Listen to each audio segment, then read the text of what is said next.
हम फल खा रहे हैं पके पकाए हुए। आज जो हम फल खा रहे हैं पके पकाए हुए, ये पेड़ है मेरे पुरखे के लगाए हुए। आज जो फल खा रहे हैं हम पके पकाए हुए, ये पेड़ है मेरे पुरखे के लगाए हुए। अगर आज नए पेड़ नहीं लगाएंगे तो आने वाले बच्चे फल कहां से खाएंगे। साथियों, मैं भारतीय संविधान को सारी धार्मिक किताबों से महान मानता हूं।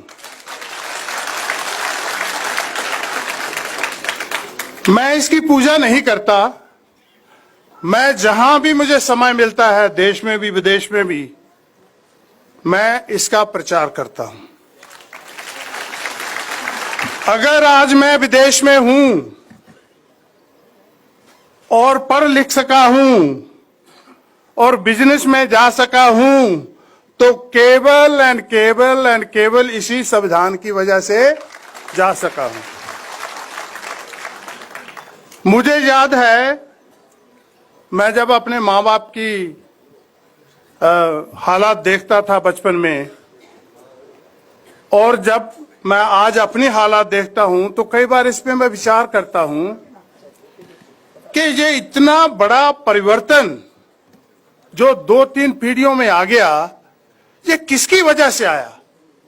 हमारे पास लाखों करोड़ों देवी देवता, संत महंत, ना जाने क्या कुछ था हमारे पास, लेकिन हमारे पास बाबा साहब अंबेडकर नहीं था।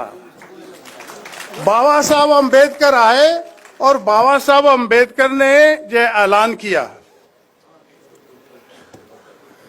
बाबा साहब अंबेडकर ने जो ऐलान किया, मैं सफाई कर्मचारी का बेटा जिसके हाथ में झाड़ू था कभी, कि हे सफाई कर्मचारी के बेटे, तू दुनिया की सफाई कर्मचारी रहने के लिए पैदा नहीं हुआ।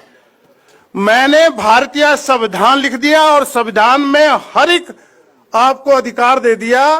तू जो भी चलना बनना चाहे आज बन सकता है।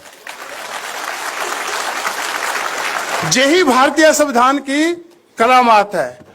तो मुझे लगा कि मुझे बाबा साहब ने जब ये कहा कि जय मैंने तेरे हाथ से झाड़ू छीन लिया और कलम पकड़ा दी, अब इस कलम से जितनी भी बढ़िया से बढ़िया अपनी तकदीर लिख सकता है लिख ले। और जिस दिन तू अपनी तकदीर लिखेगा, जे लक्ष्मी, जे सरस्वती, ये सब तेरे कदमों में पड़ी होंगी।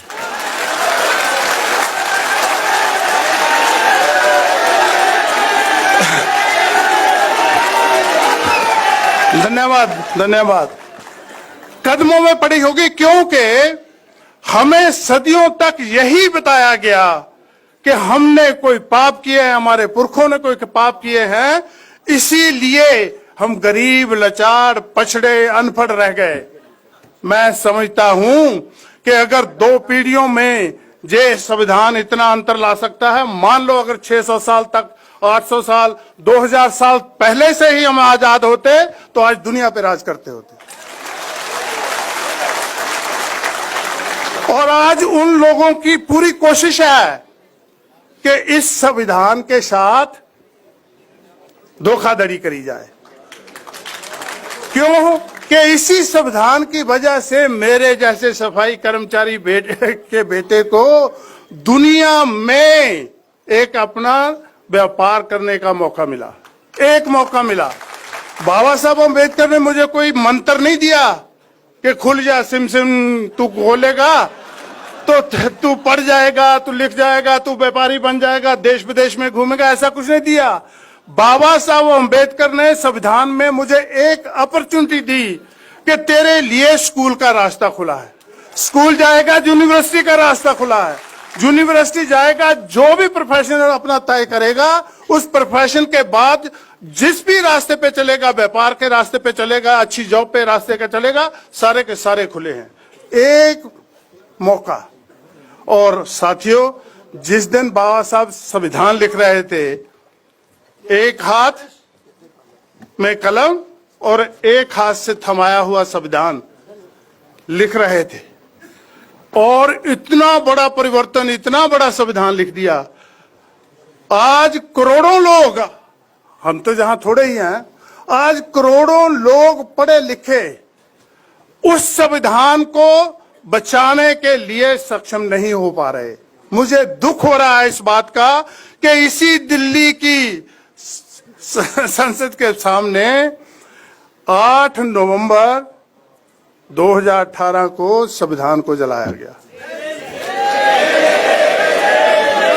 मुझे दुख इस बात का नहीं कि संविधान को क्यों जलाया गया, उस संविधान में मेरे आने वाले बच्चों की, उस संविधान में मेरे आने वाले बच्चों की आशाओं की, सपनों की, सभी को आग लगा दी गई और हम देखते रह गए।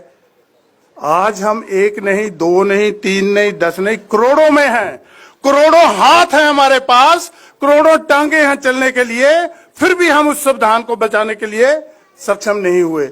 जे इस पे हमें विचार करना चाहिए। मेरे साथी ने कहा ना कि संविधान और सावधान, इस पे हमें सावधानी लेनी चाहिए कि ये क्यों हो रहा है। और जब तक दुनिया में कहीं भी आप देखेंगे, जिन लोगों को भी आजादी मिली है उन्होंने बहुत बहुत अत्याचार सहे हैं और बहुत बहुत दुख के साथ गुजर के उनको आजादी मिली है। हम खुशकिस्मत हैं, मैं खुशकिस्मत हूं पंजाब का वो बेटा जिसका नाम बाबा साहब के साथ कोई रिश्ता था, जिसका नाम बाबा साहब के साथ कोई खान पान, जाति, धर्म कुछ भी नहीं, लेकिन फिर भी मुझे सारे अधिकार दे दिए। इसलिए शायद मैं उन अधिकारों की इज्जत नहीं करता। अगर मेरी माँ बाप ने मुझे किसी प्रोटेस्ट में भेजा होता, मेरे ऊपर लाठीचार्ज होती, मेरी बाजू कट गई हो गई, टांगे टूट गई होती और मेरे घर में तस्वीर लगी होती कि जे माँ बाप तेरे माँ बाप हैं जो तेरी आजादी के लिए प्रोटेस्ट में गए और इनकी टांगे कट गई, इनके बाजू कट गए, तो मैं शायद उसकी कदर करता। हमारे घर में कोई ऐसी तस्वीर नहीं है, इसलिए हम उसकी कदर नहीं करते। मैं आप लोगों से आग्रह करूंगा कि बहुत से जो मान्यताएं हमने पाल रखी हैं, बहुत से देवी देवताओं को पीछे जो भाग रहे हैं, ऐसा नहीं है जे सारे, मैं किसी की निंदा नहीं कर रहा, ये सभी जहां थे। जब मेरी छाती के ऊपर पांव रख के एक और आदमी चल रहा था तब भी ये यहीं थे, लेकिन किसी ने मेरा पतन नहीं रोका। अगर मेरा पतन रोका और मुझे गिरे हुए को खड़ा किया, खड़ा करके चलने की और आगे बढ़ने की परमिशन दी, तो वो बाबा साहब अम्बेडकर ने दी।